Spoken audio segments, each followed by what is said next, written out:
याद करिए, जब भगवान राम से साक्षात्कार कराना था तो महर्षि वाल्मीकि ने रामायण जैसा ग्रंथ हम सबको दिया।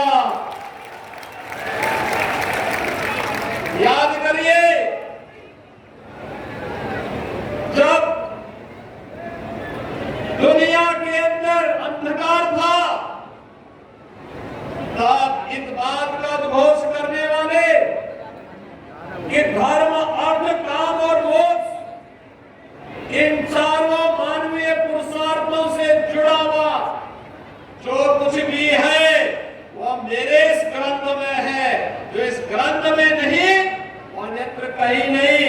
भगवान वेदव्यास ने इसी तरह से उद्घोष किया था महाभारत जैसा महाकाव्य रच करके। और याद करिए, मध्यकाल में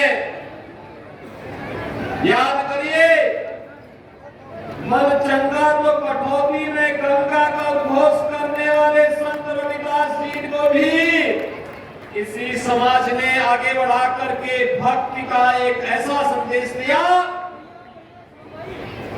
जो आज भी हम सब के लिए प्रेरणा बना हुआ है।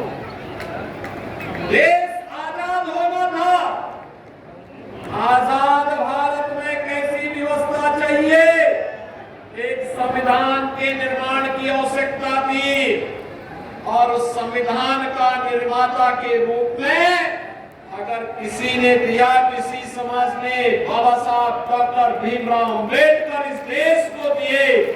और बाबा साहब भीमराव अम्बेडकर की प्रेरणा से एक ऐसा संविधान बना जो आज 142 करोड़ लोगों को एकता के सूत्र में जोड़ करके उत्तर से दक्षिण तक, पूरब से पश्चिम तक जोड़ने का कार्य कर रहा है। और भाइयों बहनों, बाबा साहब भीमराव अम्बेडकर को सही मायने में अगर किसी ने सम्मान दिया है, वह सम्मान दिया है आज के देश के यशस्वी प्रधानमंत्री श्री नरेंद्र मोदी जी ने। आज याद करिए, बाबा साहब भीमराव अम्बेडकर से जुड़े हुए पंच तीर्थों की स्थापना प्रधानमंत्री मोदी जी ने किया। उनकी जन्मभूमि मऊ मध्य प्रदेश में, दिल्ली में जहां रह करके उन्होंने अपना सार्वजनिक जीवन व्यतीत किया था, वहां पर स्मारक बना करके इंग्लैंड में रह करके उस भवन को क्रय करके अनुसूचित जाति के नौजवानों को इंग्लैंड में और विदेश में पढ़ाई करने के लिए वहां स्मारक और लाइब्रेरी और वहां पर छात्रावास बनाने का कार्य प्रधानमंत्री मोदी जी ने किया।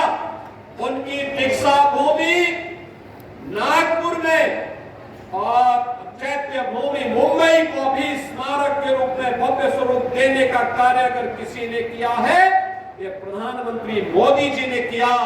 तो दिल्ली में डॉक्टर भीमराव अम्बेडकर अंतर्राष्ट्रीय केंद्र का निर्माण भी प्रधानमंत्री मोदी जी की ही प्रेरणा से संपन्न हो पाया।